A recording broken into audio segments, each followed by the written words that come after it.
friends, welcome to Bookish Bliss, our virtual book club. Every week we will dig into a section of chapters in our favorite books. Let's get started. Hello, everyone, and welcome to episode 68 of Bookish Bliss. We have a lot to discuss today. This week we are covering The Assassin and the Pirate Lord, the first story in Assassin's Blade by Sarah J. Maas. So you don't have to read the whole book to listen, you just have to read the first story in those chapters that we're covering. Amanda, darling, what are you drinking tonight? I'm drinking Polar Ginger Lime Mule, my favorite ginger ale. And I actually got 2 today because I'm a thirsty bitch after boxing. What are you drinking tonight, darling? I need caffeine, so I'm drinking a Diet Coke. Nice. Let's open these bad boys up. I did have to say, we haven't recorded in 2 weeks because of my vacation, but I did miss saying, Amanda, darling, Nice. what are you drinking tonight? You did it perfectly, darling. Cheers to episode 68 of Bookish Bliss and the first part of Assassin's Blade. Cheers! Yay! Cheers! The first sip of sparkling water or even soda out of a can is just... Yeah, chef's kiss. Love it. I've just been very, Italian since I got back from Italy. I know. Tell us how Italy was. Italy was gorgeous. Obsessed. Went to Rome, Florence, went a little bit outside of Rome for the wedding for my cousin Allie. It was just gorgeous. The food was delicious. The wine was even more delicious. The men were even more delicious. Oh, honey. The first thing Megan said when she came back was, when can I go back? I'm already planning my next trip there. I really want to go to Sicily really bad. I do have family members that come from Sicily, not too far removed. And I think there's still someone there. I'd have to ask my uncle, but I'm pretty sure he went there a couple of years ago to find out where our family came from in Sicily. Wow, that's so cool. So I would like to go there maybe next summer, but our friend Christina keeps saying that she wants to go to London with me next year, and I'm not going to pass up that either. Yeah. So Megan's a London girl. I am a London girl. Just keep me in Europe. Literally. Or the UK, either one. Yeah. I don't think we have any bookish news. Yeah. No updates from SJM. Of course. Just the We're not holding our breath, don't worry. Yeah, just the paperback of Crescent City 3, House of Flame and Shadow came out. So hopefully now that the paperback of that is out, there's no other news she could give us. Imagine if she's like, Throne of Glass 9. I mean, I'll take it. I actually wouldn't be mad about that. Yeah. That would be great, actually. She's like, make it happen. SJM. Yes. But I think that's all I have to say. Do you have anything you want to say? Yeah. Actually, Rebecca Yarros was in Florence days after I left. I know. Not that I would have seen her in a crowd of thousands, but you never know. You might have saw a book that she signed or something. Yeah. Damn. We need to know her schedule so we can book you at the same time next year. Literally. We sound like creeps. I know. I think the only thing I have to add is that just a little reminder that we're meeting on June 22nd to discuss Silver Elite. So yes, get to reading because we need to as well. Yes. We did have some new people join, Savannah and Jolene. Yay.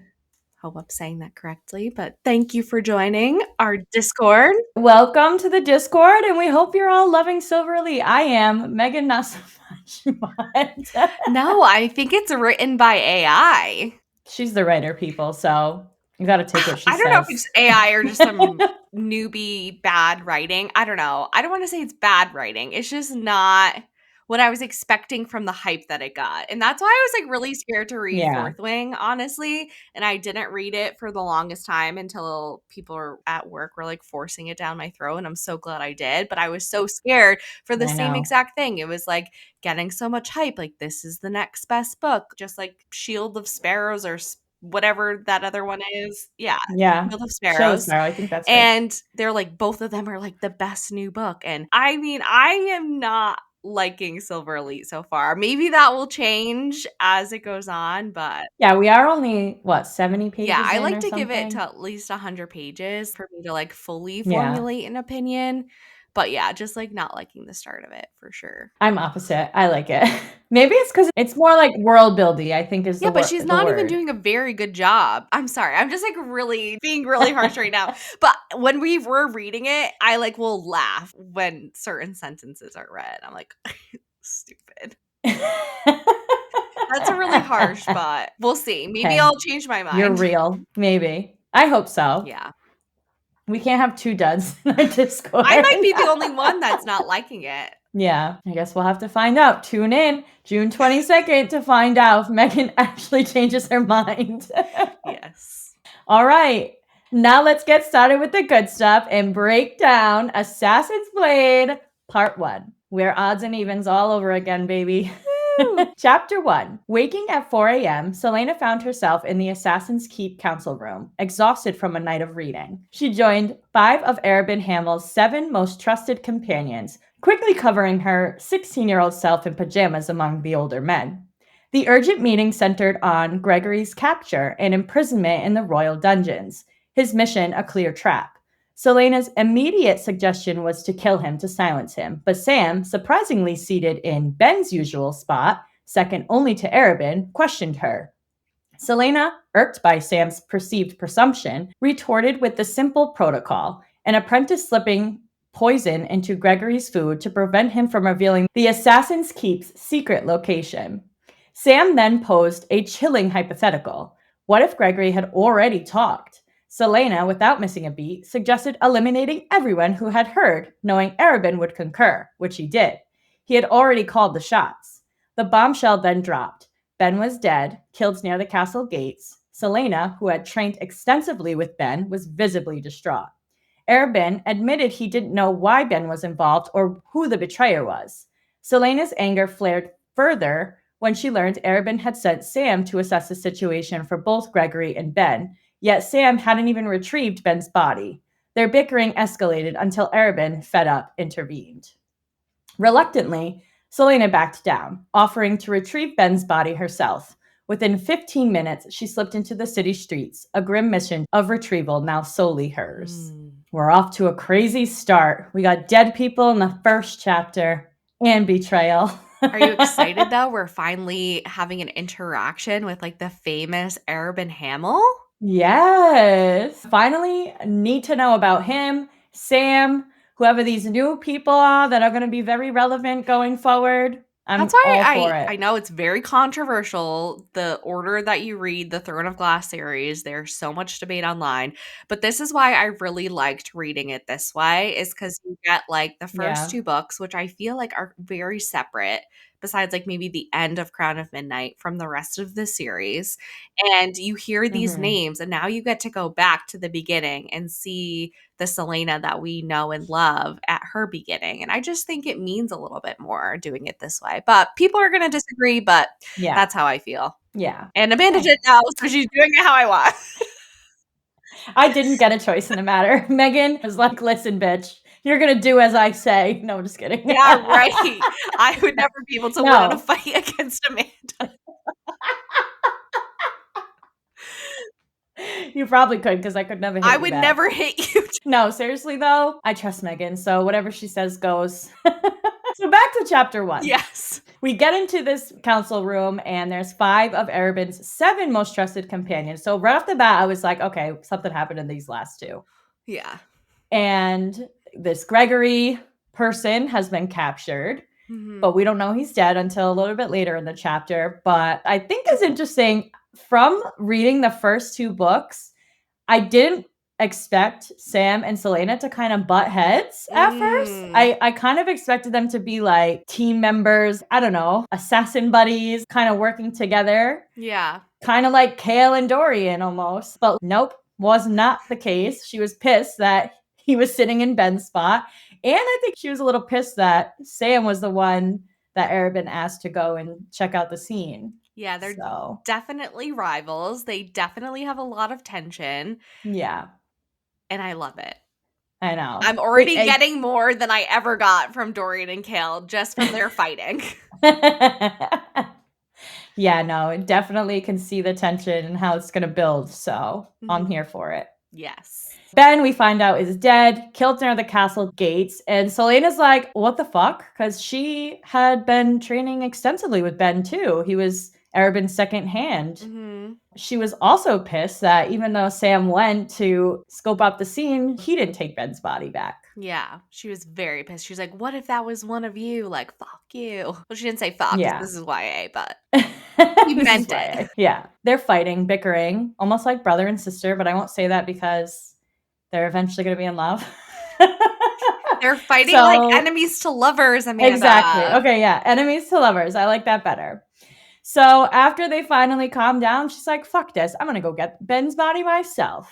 And that ends chapter 1. Sometimes you just gotta do it yourself. She seems like the girl that would just get it done, so makes Yeah. sense. Yep. Mhm. Chapter 2. Selena and Sam had sailed to Skulls Bay on a mission for Erebin. 3 assassins from the guild had been murdered by pirates, and Selena believed they were there to collect retribution that would be paid in gold. While they waited for the pirate lord Rolf, who was late to their meeting, Selena snooped through his office, much to Sam's displeasure. He didn't want her touching Rolf's things, but to irritate him further, she sat in the pirate lord's chair. That's exactly where Rolf found her when he finally arrived. Selena was dressed in a black cloak, black gloves, and a black mask that concealed her identity. Even within the Assassin's Guild, her identity was tightly guarded.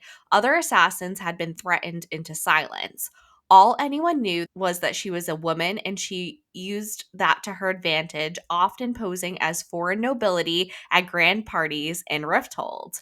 Ralph was lean, well dressed, and appeared to be in his late 20s. Selena suspected he too kept his identity somewhat veiled. A tattoo on his hand displayed the world's oceans and shifted to reveal storms, enemies, and treasure. Rumor had it he sold his soul for it, and all of Rolf's men bore similar multicolored tattoos on their hands. Selena initially thought that they were there to collect payment from Rolf for the slain assassins, men he claimed they couldn't prove were his. But in truth, Arabin had other motives. He wanted a share in Rolf's slave trade. Selena was disgusted. The idea that Arabin would stoop so low sickened her. Over the past 2 years, the slave trade had grown rapidly. Most slaves were sent to Endovir or Calcula, but now they were also ending up in noble households. Selena feared this alliance would sully the Assassin's Guild's reputation beyond repair. Rolf said he would have the agreement drawn up and promised the first shipment would be ready by the time they set sail back to Rifthold. When Selena requested a shared room with 2 beds, Rolf raised an eyebrow and Sam choked on a laugh. Rolf couldn't resist a final jab, suggesting they both needed a bath. Selena seriously considered punching him below the belt. Oh, she should have. So we're out of Rifthold. We're on a little Mhm. mission in one room with Sam, With Sam. even though there's 2 beds, Oh, unfortunately. unfortunately. But it's interesting what her outfit is in this heat. It is I so know. hot there, and she's Yeah. covered basically from head to toe. But that makes sense because no one really did know her identity, that she was hiding herself. Because Yeah. obviously she had to like interact with people, not Yeah. just like sneaking out of the dark and slitting throats and running away. I love that little nod too, like, she pretended to be nobility at these big parties in Ripple. I'm like, "Oh, How cute! She is nobility. She doesn't yep." have to pretend to be nothing. But I love just like obviously the banter between Sam and Selena in this chapter. I love the introduction of Rolf. I think he Mhm. is just hilarious. The banter he has with Selena and meeting him and him being so young as well, which was a Yeah. surprise. I think both Selena and Sam that he wasn't this just like old, like Crusty pirate. crusty, like Captain Hook pirate. Yeah, like, with a peg leg and an eye patch. Yeah, he was like, like decently handsome and young. Yeah. So I thought that was pretty cool. Slavery, though? Oh my gosh, I know, that was such a shock with that well, I guess Arabin is a bad guy, and we know that from, like, the first Yeah. 2 books, but I That's what I was thinking too. but it is not what the Assassin's Guild has been about previously, and now Arabin wants to get into this slave trade. it's like, do they need money? Aren't Yeah. they well off? Selena's really just contemplating what the hell is actually going on here. Bad guys always want the most power and money, Exactly. no matter how much they have. Yes. And Selena's very pissed at Sam because he's acting like he knew everything that was Mm, going on. makes the tension even worse. There's a lot of tension between them. I'm trying to think though, like what was the Assassin's Guild? What is the reputation that they're gonna ruin? They Like draw the the high line as nobility slaves. could pay them to kill people? Like, Yeah, is that obviously. all? Yeah, I think that's just what they were doing. They were just hired hands Assassins? to assassin people.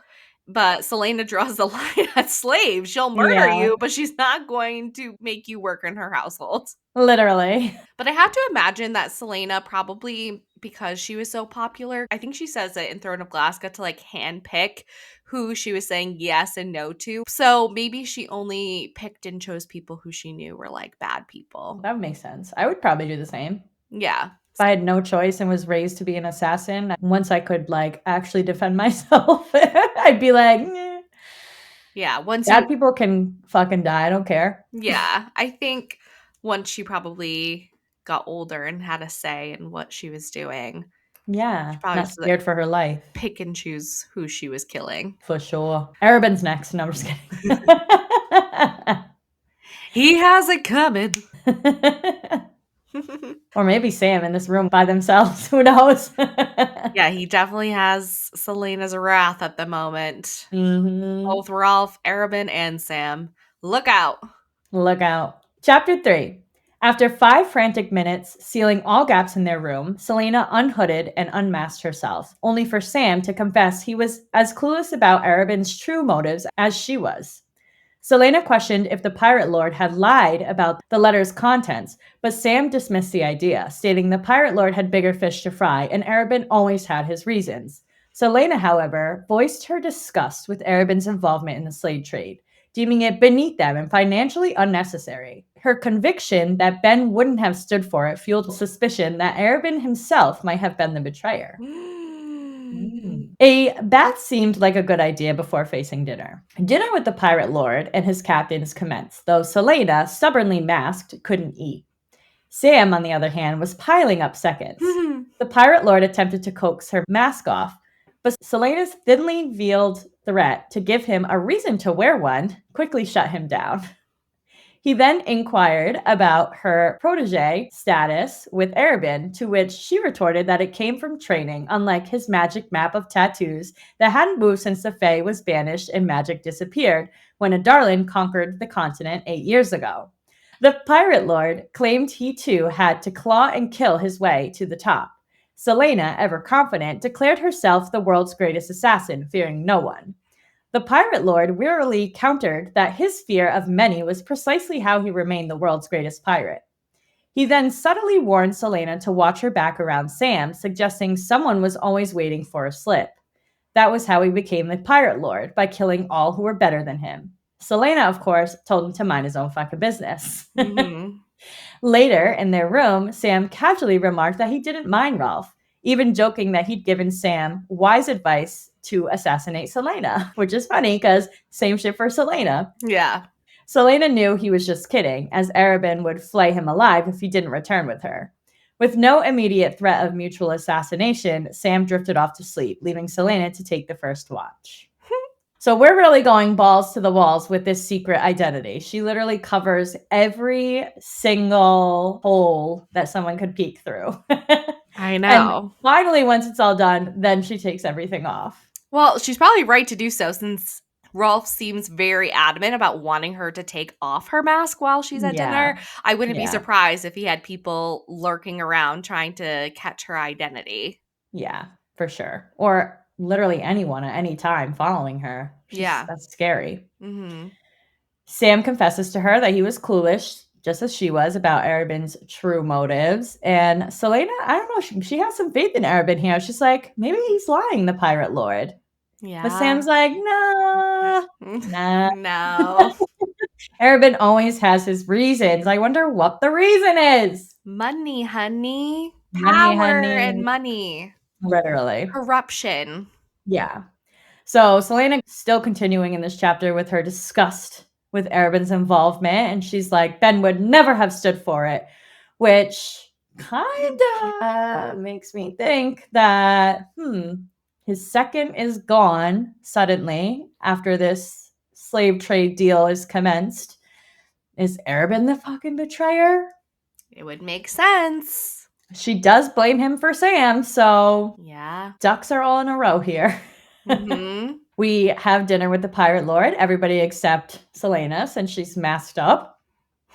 But as the pirate lord's trying to get her freaking mask off and asks her like all these questions, how did you get to this level? And she's like, I fucking trained, unlike your magic fucking map on your hands.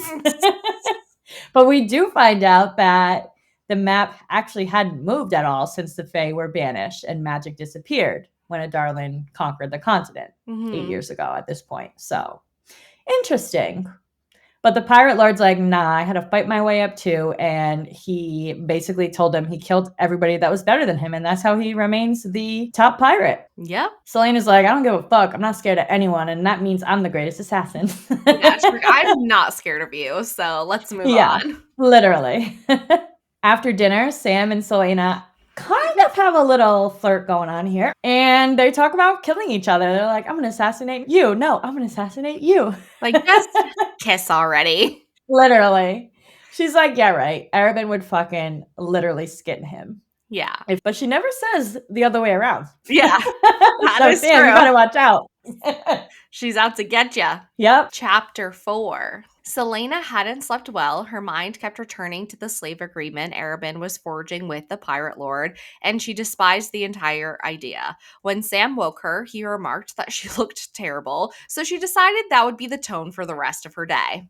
There was no way in hell she would allow slaves to be brought into Rifthold. She had 2 days to find out a way to sabotage the deal between Arabin and Rolf. Selena knew Sam wouldn't help her. She'd have to leave him out of it and figure out a plan on her own. After getting dressed, she told Sam to have breakfast ready for her when she returned, then left to find Ralph. She caught up with the pirate lord as he was heading to another meeting, and he told her she had 3 blocks worth of walking to ask any questions she had. Selena used the opportunity to learn more about the logistics of the slave delivery. She needed details if she was going to destroy the deal. Rolf explains that while he usually inspected slaves in a holding facility, the current shipment, 100 slaves, would be examined aboard the ship. He invited her to join him for both the inspection on the ship and one at the holding facility that evening. Selena considered simply telling Rolf the slaves didn't meet her standards and handling the fallout with Arabin and Sam later. When they arrived at their destination, a tavern called the Sea Dragon, Rolf had clearly grown tired of her arrogance. He warned her that one day someone would make her pay for it, and he hoped he'd be there to see it. Back in her room, Sam had prepared breakfast as instructed, but the atmosphere quickly soured. Sam knew Selena was scheming, and he was tired of her lies. He reminded her they'd grown up together. He could always tell when she was plotting something. He demanded to know what she wanted from Rolf, but Selena kept her mouth shut. She didn't have a plan yet, and she didn't want to risk Sam's life, not for being involved and not even for knowing too much. To throw him off, she claimed she was romantically interested in Rolf, which clearly angered Sam. Sam shot back that he was tired of her barking orders like she was the head of the guild. She still answered to Arabin. The exchange escalated into threats before they silently decided to finish their breakfast in peace. Honey, doesn't sound like peace. In passive-aggressive silence. Literally. So we're setting the day off right. Sam's like, you look like shit, because it's hot as hell in their room because she has everything boarded up so no one can see into the room. And so she gets dressed and she's like, I have to find a way to spoil this deal. So she's like, Sam, I want breakfast in 20. I'll be right I love back. that. She's such a badass. She is a queen. She's like, have it ready for me. I'll be back. Yes. Rolf is already sick of her shit, and she's been there not even a full day yet, maybe a full day at this point. And he gives her 3 blocks to get to the Sea Dragon, which actually seems might be where his actual headquarters are, and where he had brought them previously was just like a fake out office. But there was a lot of stuff in that office of his for it to just be a fake out office. But she does contemplate this when she sees the Sea Dragon. I love that it's the sea dragon. He's a pirate. Yeah, just so very Pirates of the Caribbean. Nautical. Yeah. But now she gets to go see these slaves in the holding facility and the ship, so it gives her a little bit more time, a little bit more of an idea of what it looks like so she can plot to destroy. 100%. She's looking at all the entries, all the exits, all the details, just like in the castle in the Yes. first 2 books. She's plotting and she doesn't know yet when she gets back to her room what exactly she's going to do, but Sam knows she's up to no good. She's up to some shit. He's like, I've known you basically your entire life. We grew up together and I know you're plotting something and Mhm. you need to let me in on this because you will somehow get us both killed. He's like, "If you're gonna scheme, I'm gonna scheme too." And she's like, I'm not scheming anything. Like, fuck off. And they got into this bickering match again. It's just like, oh, the tension, the tension. I know. And he doesn't like when she's like, well, I'm romantically interested in I Rolf. He did know. not like that at all. Oh, shit. I'm like, just kiss her. Let's kiss her. Let her be the boss. She'll punch you, but just do it.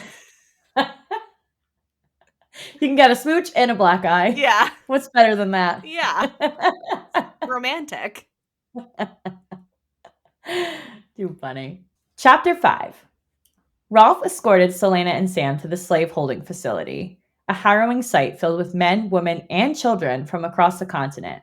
Selena learned that Eelway had borne the brunt of Eldarlin's conquest. Despite their king yielding power, the kingdom's prosperous cities, farmlands, waterways, and crucial trade routes were also seized.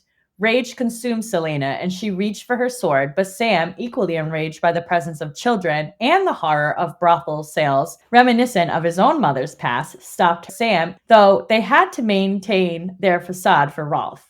Selena subtly gathered information, meticulously formulating her own desperate plan. Upon leaving the facility, Selena plunged into the ocean, ignoring Sam's calls.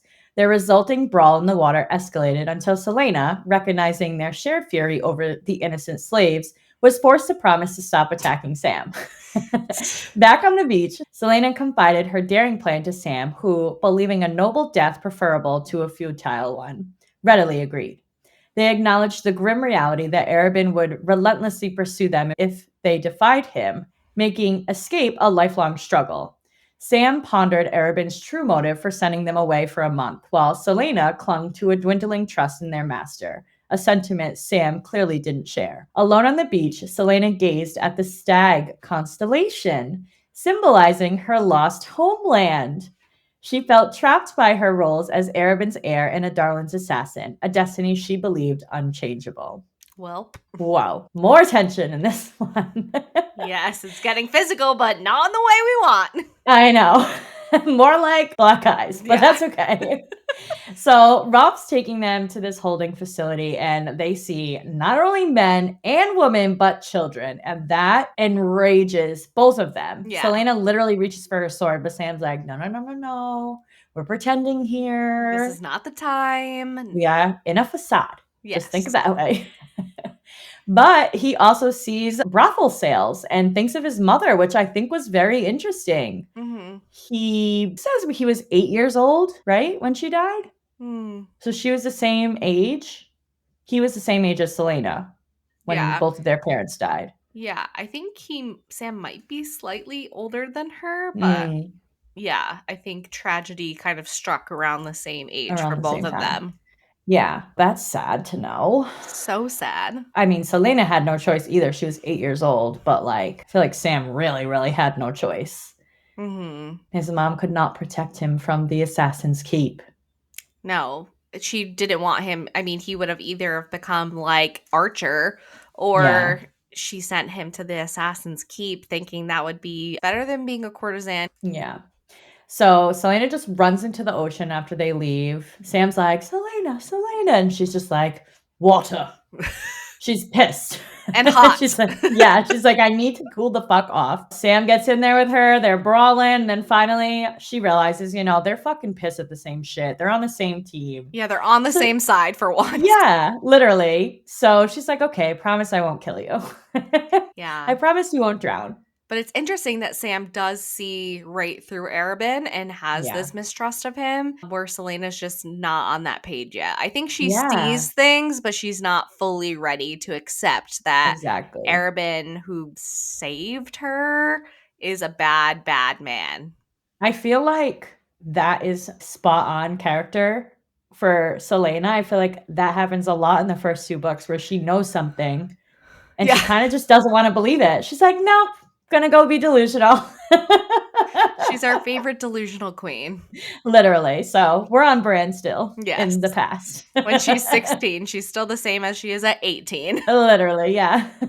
That's crazy that it was only 2 years. Yeah, a Didn't lot can realize. change in 2 years. I guess so, literally, because she was in Jovia for For a a year before year, she went to the castle, so this prequel is only a year up until then, I guess? I guess. Yeah, because she's 18 in the first book, I think. I don't think she's 19. Because I No. think Right, Kale is like, she's so young and blah, blah, blah. yeah, interesting. Yeah, it's crazy. At the end of this chapter, Sam's kinda wondering, what was Arabin's true motives for sending them away for a month together? What is he up to in Rifthold that he sent away his two biggest Right. voices that would speak out against something that he's potentially doing? Oh, hopefully it's not an even bigger slave trade deal, but who knows? Who knows what he's up to, that man? I love the little stag constellation metaphor here as well. As she's looking up at the Yes. stag, I'm like, oh, symbolizing her lost homeland. So I'm like, how do people read this book first and see that? Yeah, it kind of just like ruins everything, I feel like. Yeah. Yeah. I guess you wouldn't know any better because you're reading it for this first time, but I'm like, and I guess really stag is kind of, we don't really learn about Terrasen and the stag until the drape over the door in her room and stuff. So maybe I guess they might not put it together Yeah. where her homeland is. But still, I was like, "Oh, I love these little." Yes, I liked reading these stories and knowing a background already because I feel Yeah, like it just meant more. exactly. Yeah, Yeah, like, I'm picking out all these little cute things, and I'm like, "Oh, a little stag, okay, Terrasen." exactly.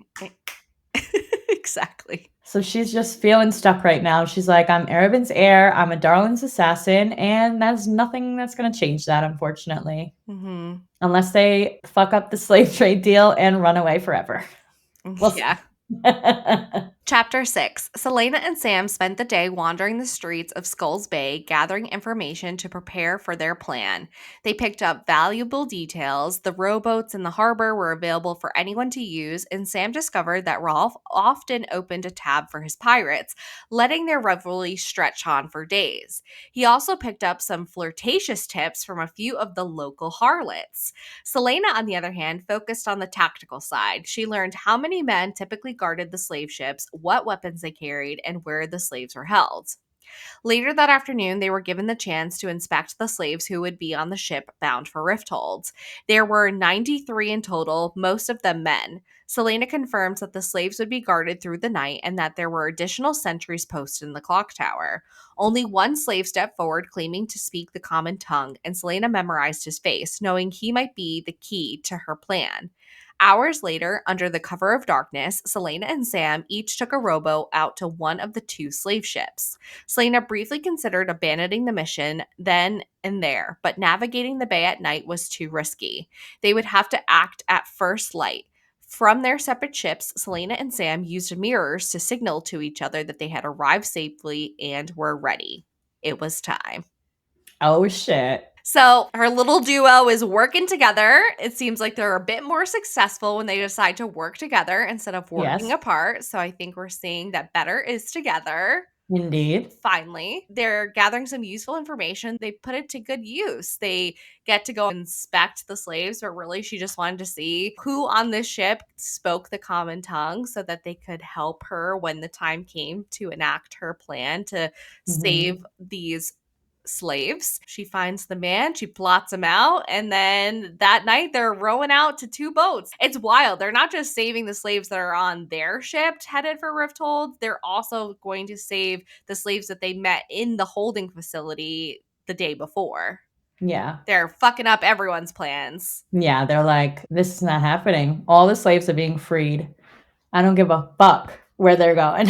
Yeah. They're not going to no slave camp. Yeah, they're not going to the slave camps and they're not going into people's homes. So Yeah, fuck exactly. you, Rolf, and fuck you, slave owners. Indeed. But yeah, they get to the ships and they're ready to go. And they're ready to go. Thank God somebody could speak the common tongue Yes. when she went. Yes. Because I don't think Although, anyone did on the second boat, or they didn't know if they did. So, or no one was brave enough to.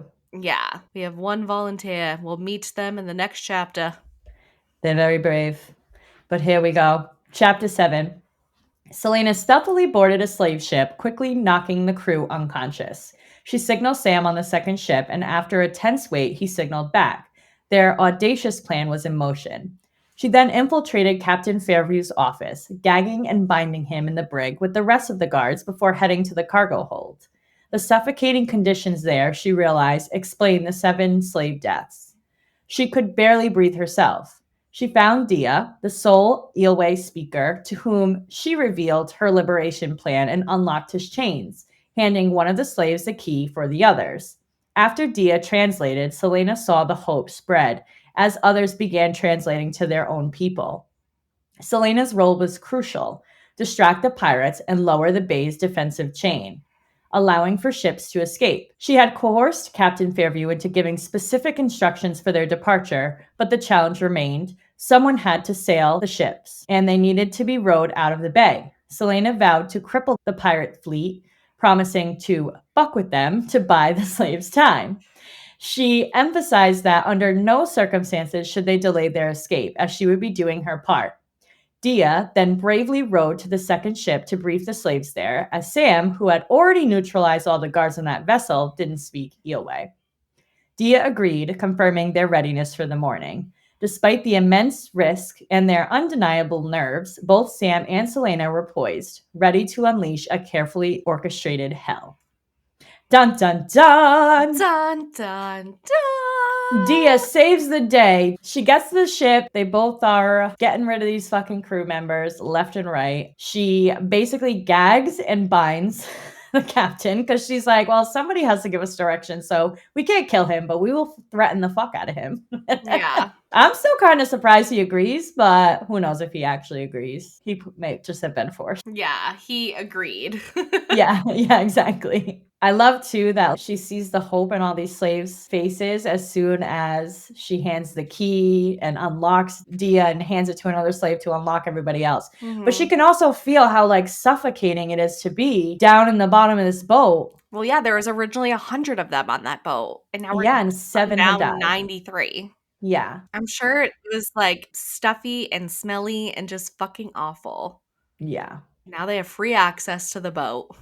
And now they're all charged too. They're like, Yeah, we're ready. so she tells them everybody needs to do their part. We only have one shot to do this. She's like, no delay, no matter what. I will Mhm. do my part. She has to distract the pirates and drop the chain so that the ships can leave the bay. Mhm. And she's like, no matter what, even if you see the chain up, don't fucking stop. Keep going. So funny. Then she gets Dia to take one of the little rowboats and go to the other ship and tell everybody there what the plan is because Sam doesn't speak Eelway. Mhm. And he agrees. So now they're ready to, Sam and Selena are ready to basically orchestrate hell. Yeah, they're on to the next part of their plan. Step Yeah. 1, done. Check. And it went smoothly, so probably shit's gonna happen now. Oh, absolutely. Here we go. Here we go. Chapter 8. Selena and Sam were at the tavern with Rolf, where Sam was doing an impressive job of pretending to be drunk.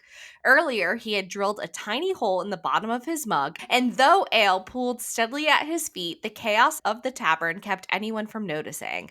The hour was late, morning was only a few hours away, and Selena knew they had to act soon. If Rolf or Arabin didn't kill her for freeing the slaves, then Rolf would most certainly kill her for opening a tab she couldn't afford to pay.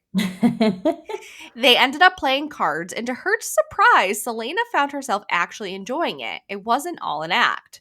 When Sam slipped an arm around her waist, she wasn't sure he was pretending anymore either. After Sam Ooh. won the game, he gave Selena a subtle nod. That was the signal. Moments later, a full blown brawl erupted in the tavern. They escaped into the night with fresh cuts and bruises, but otherwise unharmed. Now they had to reach the watchtower. The catapult in the harbor chain needed to be disabled so the slave ship could sail freely out of the bay. If we make it out of this alive, Sam told Selena, I'm teaching you how to play cards properly. Just as they neared the tower, a figure stepped out of the shadows, blocking their path. Where do you think you're going? It was Rolf. Oh, Rolf. So, in part two of their plan was to pretend to have fun at this tavern, being like, we've been here all night, we're partying, we're not doing anything out in the harbor, we're just having fun with you guys. We opened up this tab for you. Here we are, Yeah. drinking, having fun. Well, not Selena, because her mask is obviously on. But Sam is drinking and kicking everyone's ass at cards, apparently. We get to see Selena actually like letting her guard down and having a Yeah. little bit of fun before this chaos is about to ensue. Mhm. But after Sam wins the game, he's like, all right, it's time to go. It's getting super early in the morning now, and we need to act. So Selena starts a brawl. I think she just like trips someone, or she like basically does something super subtle, but they're pirates. Yeah, she trips him, I think. Yeah, they're pirates. They're all drunk, and it sets off all the taverns, I feel like, in Skulls Bay start brawling. It was just such a domino effect. And both of them had to like fight their way out of it. Yeah. But Rolf was not tricked. He knew that she was up to no good. He's like, I've been waiting for you to fucking do something. And he's Literally. probably like ran around the back of the building from where they exited, pops out of the shadows, and is like, where do you two think you're fucking going after the shit you just fucking pulled?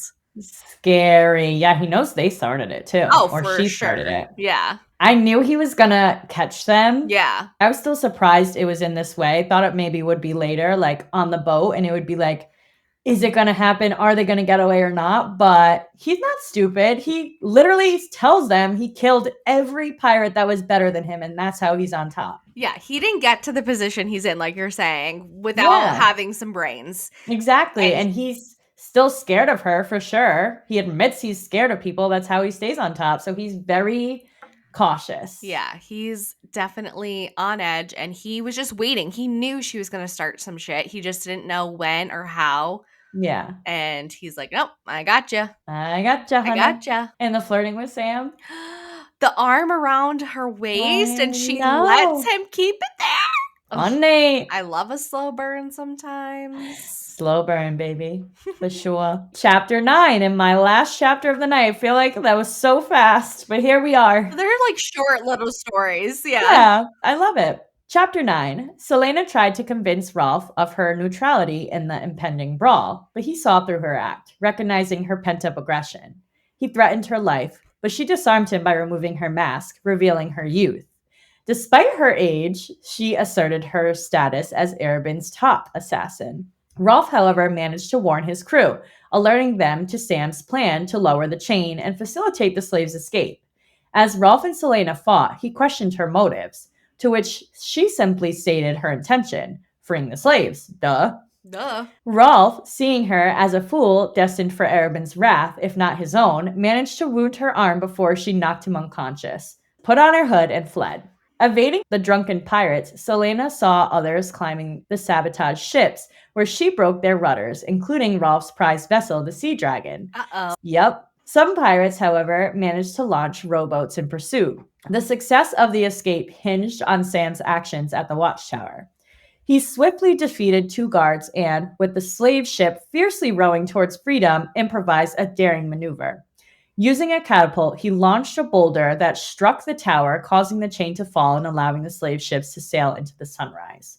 With the ships underway, Selena's thoughts turned to Sam's safety. But before she could reach him, Rolf appeared, a dagger pressed to her neck. He declared, I don't think so. Oh my gosh, it's just like the last chapter. He just I pops out of know. nowhere. He's literally unconscious and then he just gains consciousness. I'm like, bitch, you didn't hit him hard enough. And catches up to her. I know. Crazy. Crazy. But she also fucking takes off her hood. So in the moment, I was like, oh man, she's going to kill him. Yeah. Because now he knows who she is. Yeah. No, I love how flabbergasted he is when he sees Mhm. how young she is. Literally, I can just imagine the jaw drop. Yeah, I would fucking be like, "Holy shit, you're a child." literally. And she's But like, whatever. "Mm." She's like, "I am Arabin's top assassin, don't get it twisted." Yeah. She's like, I will still murder you. So funny. But it gives Ye Sam time to escape. I know, but not enough time to get away without fucking Rolf telling everybody what the plan is. Hmm. So unfortunately, he does have some pirates after him, some pirates jumping in some rowboats to try and stop the slave ships, but he comes up with a brilliant plan. He's going Brilliant to yet use dangerous. oh, insanely dangerous, but I feel like at this point, he's like, "Well, we're gonna die sometime, whether it's because we're caught, because we're killed in action, so might as well go balls to the fucking wall." Yeah. And it worked out for his favor this time. Yep. He uses the catapult to launch a boulder to strike the other tower, which causes the chain to basically fall. And the slave ships have nothing else stopping them at this point. The I rowboats are not know. catching They up. got away. They got away! Yay! He freed the slaves. We did it. 100 slaves. More than Not going 100. to know. Oh, yeah, true, because it was two Two boats. boats. Yeah, so hundreds. Yeah. 200 maybe. Yeah, close to 200. Mhm. And even Yay. though she knocks this motherfucker unconscious, he magically appears once again with a dagger to her throat. And He's like he's a like, cockroach. literally, he never dies. You gotta burn him. That's the only way. He's like, I don't think so. Uh Mm-mm-mm. oh. So let's see what happens in the last chapter of this short novella story. Chapter 10. Rolf threatened Selena, vowing to slit her throat if she made any sudden moves. He fumed, claiming her heroic antics had cost him dearly 200 slaves, 2 ships, and 7 disabled vessels. Selena coolly reminded him of the unpaid ale tab as well. After a brief struggle, Selena gained the upper hand, pressing a dagger to Rolf's throat. She presented him with 2 documents for his signature and a stamp. The first document declared the deal between Rolf and Arabin null and void, forbidding Arabin from entering any future agreements or Rolf would unleash his entire armada upon him. The second mandated that Rolf, identifiable by the magical map inked on his hands, would never again sell a slave. Any pirates caught selling, transporting, or trading slaves would be personally hanged, burned, or drowned by Rolf. Skull Bay would forever be a safe haven for slaves fleeing a Darlin. Selena threatened to forge his signature, which she memorized from his office, and use his stolen seal ring if he refused to sign. She also warned she'd kill him and tell his cronies he'd gone chasing after the slave ships, promising a return in 6 months to a year. When Rolf asked her why she'd go to such lengths for slaves, she retorted, "If we don't fight for them, then who will?" Oh, Hmm. sorry. That just made me like so emotional. I love her. She added that she had her sources to ensure he upheld the deal, reminding him she'd already defeated him twice at 16 years old.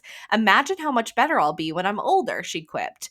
Rolf relented, agreeing to the terms. When he asked if there was anything else, she simply replied, "Yeah, a ship home." Since you asked. Selena then frantically searched for Sam, hoping he had survived the catapults and the destruction of the watchtower. After calling his name and struggling to push a rock, he finally emerged from the staircase covered in dust. He was alive. Selena noted the mix of mischief and kindness in Sam's eyes, qualities that would always make him a better person than she could ever be. She embraced him, and though initially shocked, he eventually hugged her back. She playfully threatened to gut him if he ever told anyone she'd done that. Laughing, he told her they needed to go home now that she was done liberating slaves and destroying pirate cities. Wow. I Great love first this story. chapter. Yeah, Yeah. I mean, I love the first story in general, but I love this chapter when she Yeah. just bests Rolf for a second time and then Literally. presents him with 2 documents. And she's like, one, this deal is done and Arabin will never sell slaves again. And two, neither will you and neither will your pirate friends, or you will personally murder them. And I will make sure that I have eyes everywhere reporting back to me. I'm 16 years old and I will be way better when I'm older. And I've already Literally. bested you twice. I love that. And I forgot to mention this in the last chapter that she destroys all the ships. So even if the pirates were to catch on and jump on their ships, she fucking broke all the rudders. So none of them can fucking move. Yeah. So, yeah, Rolf is like, you've literally destroyed my city and bankrupted our taverns. That I'm going to have to pay for this. Yeah, I love that. He's like, you did all this. And she's like, oh, yeah. And And you got to pay my tab. but so smart at 16 years old, like putting together those two documents. Obviously, Sam was like in on the plan, but clearly we know she is the leader of this Mastermind. plan. Yeah, Yeah, for sure. mastermind. For sure. And I love how she was smart enough to think of stealing his ring seal when she was in the office the first day. Like she was like, Mhm. I feel like I'm going to need this while I'm here, and stole it before he even got into the office. She's so smart. So smart when she's not being delusional and wanting to Yeah. keep her blinders on. But when Well, I her mean, eyes are open, she does a yeah. very good job. I feel like it might be a little bit different being an actual assassin versus pretending to be nobility and being in this competition. You know what I mean? Like she kind Yeah. of has to relax a little, but when you're an assassin, your senses are probably heightened 24/7 no matter what. So, Yeah. you go, bitch. I'm scared of her. I loved that whole speech that she gave him with the Yeah. two documents. I was like, yes, queen. She's literally so badass. So badass. You think Sam falls in love with her from hearing that and seeing how successful they were from this chapter? I think he's already in love with her. I think he's loved her for a very, very long time. Ooh. He's not like, "Okay, heart eyes." No, he's had hard eyes, I think, for a long time because you don't act like that if he doesn't have hard eyes for a long Yeah. time. Yeah, with I his think arm around she's her. just now catching on to maybe like befriending Sam, or maybe Yeah, she's feeling some type of way a little differently now that she knows that he has the same morals and value yeah. as her, and he Yeah, helped 'cause her with this plan and risked his life for her. I think she yeah. definitely sees Sam in a different way by the Yeah, end it of the kinda sounds story. like yeah, it sounded like to me that they kinda were pinned against each other to always compete. Oh, I'm sure Arabin did that on purpose Yeah, because of it's course. better for them to hate each other than to be an ally against him. But also I feel like it probably made them stronger to have to, like, always be more competitive and be better, But so now it seems like they could be a new dynamic duo. sucka, Arabin. We'll Didn't have see that one coming. But yeah, she's like frantically looking for him when she gets into this watchtower, trying Yeah. to push over this like heavy rock. And he's like, bitch, I don't think that that's gonna be helpful. And she's like, are you kidding me? I know. And I'm she like, hugs him. "Yay." He's like literally shocked. He's like, oh my God, she's hugging me. And Yeah. hugs her Oh, back. I love But of it. course, has to be Selena by being like, if you tell anyone I did this, I'll kill you. Literally, it's so funny. But now we'll have to see what happens when they get home because they liberated the slaves and they destroyed the pirate city, and Arabin Mhm. is not going to be happy with either of Yeah. them. They took care of the pirate lord, but there's still another person they have to convince of what they did. Yes, they have Rolf under control, but I don't know if you can get Arabin under control. Yeah, I don't know either. I mean, he's been the leader for how long? Yeah, I don't even know, yeah, a but long time. a And long, you're long not the time. leader for a long time by not getting your hands dirty. Yeah, 100%. Especially because he's a bad guy. Yeah, he is a bad guy. So, He has that no just morals. no morals at all. 0. Love a cute little short episode. I know. Next week's gonna be even shorter. I think there's only 6 chapters in what The is it? The assassin and the Assassin and the Healer. healer. Yeah. Yep, I love that story, so I'm so excited. Yay, I know. It was a nice little ease back into our routine after our vacation. Well, Yes, your vacation and my time off. yes, yes.